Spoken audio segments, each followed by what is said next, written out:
Bienvenue à toutes et à tous. Aujourd'hui, on plonge dans un sujet assez troublant. Les disparitions inexpliquées. Absolument. Ces histoires de personnes qui s'évanouissent, parfois sans laisser la moindre trace, ça défie souvent la logique, hein. C'est ça. Et on va explorer différentes facettes de ce phénomène en s'appuyant sur plusieurs sources, des articles, des analyses de cas spécifiques. Notre but, c'est un peu de décortiquer quelques-unes de ces énigmes, voir ce qu'elles révèlent, les questions qui restent en suspens. Alors, commençons peut-être par un phénomène très particulier, culturel même, au Japon, les joatsu, les évaporés. Ah oui, les Jouatsu, c'est assez incroyable. On parle de près de 100 000 disparitions volontaires chaque année, selon les estimations. 100 000, c'est énorme. Et qu'est-ce qui pousse les gens à faire ça? Les raisons sont souvent liées à une pression sociale très forte. Ça peut être des dettes, après la crise de 89 par exemple, ou plus récemment Fukushima. D'accord. Ça peut aussi être la honte d'un échec, aux examens, au travail, ou la fuite d'un mariage malheureux, voire violent. Et c'est un phénomène organisé, c'est ça? Oui, en quelque sorte. Il existe même des entreprises spécialisées, les Yonigeya, qu'on appelle parfois les boutiques de fuite de nuit. Elles aident les gens à disparaître. Incroyable. Et socialement, comment c'est perçu? C'est un tabou? Longtemps oui, ça l'a été, malgré l'ampleur du phénomène. C'est parfois considéré, pour la famille, comme moins déshonorant qu'un suicide. Mais ça reste une disparition, un vide. Et juste pour contraster, il y a aussi les rapchis, ces enlèvements par la Corée du Nord. Ça, c'est l'inverse, une disparition totalement subie. Exactement. Là, on est dans le politique, le criminel. C'est une autre forme de disparition, involontaire et très douloureuse pour le Japon.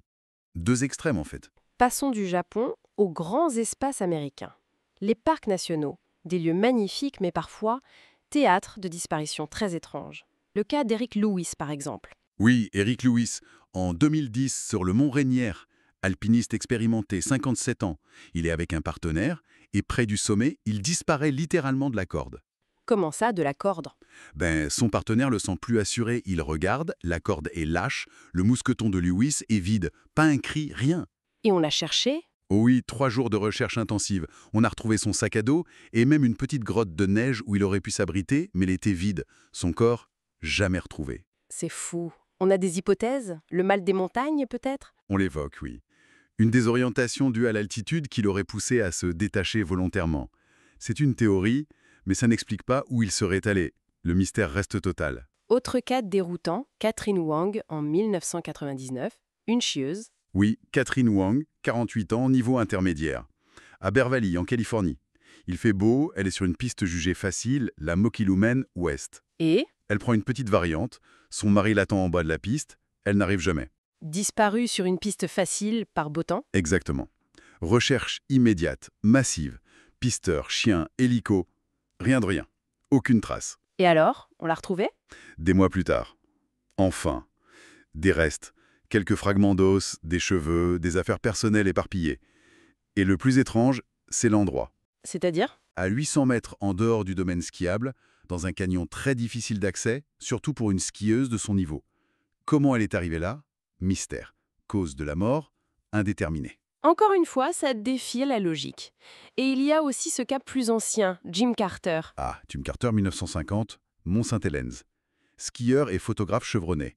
Il part un peu devant son groupe pour prendre une photo et disparaît. Classique, malheureusement en montagne. Oui, sauf que là, ce sont ces traces de ski qui sont hallucinantes. Elles montrent une descente complètement folle. Il saute des crevasses comme s'il fuyait quelque chose. Une fuite. C'est l'impression. Les traces s'arrêtent net au bord d'une falaise, dans un lieu nommé Ape Canyon. On suppose qu'il a sauté. Et on a retrouvé son corps en bas. Non. Recherche intensive dans le canyon Shisa. Ni corps, ni équipement, rien. Un des sauveteurs de l'époque a même dit une phrase troublante. C'était comme s'il était poursuivi. Poursuivi? Apec Carnion, ça fait penser aux légendes locales, non? Les histoires de diables de la montagne. Exactement. Il y a eu un incident célèbre en 1924. Bien sûr, c'est spéculatif de faire un lien, mais ça ajoute au mystère de cette course folle et de cette disparition. Ces cas en pleine nature sont troublants. Est-ce que certains lieux attirent ce genre d'événements? On parle parfois de zones particulières, le cimetière du diable en Sibérie. Oui, le Polyana Smerty, le pré de la mort. Une clairière isolée, décrite par Jocelyn Keller. C'est un endroit assez sinistre apparemment. Qu'est-ce qui s'y passe? Végétation quasi absente ou brûlés, des carcasses d'animaux retrouvées non décomposées avec une couleur étrange, pourpre. Et puis des phénomènes bizarres, panne d'équipements électroniques, boussoles qui s'affolent.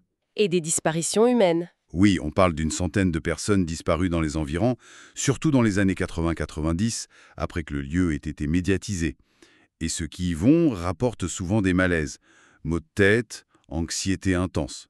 Et on a une explication rationnelle? Plusieurs théories, mais aucune vraiment confirmée. On pense à des émanations de gaz toxiques du sol, genre monoxyde de carbone issu d'un feu de charbon souterrain, qui pourrait asphyxier ou désorienter. Ou autre chose, peut-être des infrasons, des oscillations acoustiques de très basse fréquence générées par la géologie locale qui peuvent provoquer des malaises physiques et psychologiques. Ou une contamination radioactive. Même un lien avec la météorite de Tunguska a été évoqué, mais bon, elle est tombée à 400 km de là et bien avant. C'est assez peu probable. Beaucoup de théories, peu de certitudes. Et bien sûr, impossible de parler de zone de disparition sans évoquer le triangle des Bermudes. Le grand classique. Cette zone de l'Atlantique, entre les Bermudes, Miami et Porto Rico. Sa réputation s'est construite sur des disparitions célèbres. Le vol 19 en 1945, l'USS Cyclops en 1918. Et là aussi, les théories abondent, non? Oui, ça. Perturbation magnétique, hydrate de méthane qui remonte du fond et réduit la densité de l'eau ou de l'air, vagues scélérates, météo imprévisible. Et bien sûr l'erreur humaine. Mais est-ce que ce mystère tient vraiment la route? C'est là que ça devient intéressant. Des chercheurs comme Laurence Couche ont beaucoup travaillé dessus. En fait, ils ont montré que pas mal de cas étaient mal rapportés, exagérés, ou même qui s'étaient produits carrément en dehors de la zone du triangle. Ah d'accord. Donc la légende serait plus forte que la réalité. En grande partie, oui. D'ailleurs, les compagnies d'assurance comme la Lloyds de Londres ne considèrent pas cette zone comme statistiquement plus dangereuse qu'une autre route maritime très fréquentée. Le risque est lié au trafic et à la météo, comme partout. Bon, alors si on essaye de synthétiser un peu tout ça, on a vu des disparitions volontaires et organisées au Japon, des pertes totales dans des environnements naturels aux États-Unis, et ces zones géographiques auréolées de mystères. Oui, des contextes très différents, mais avec des points communs quand même.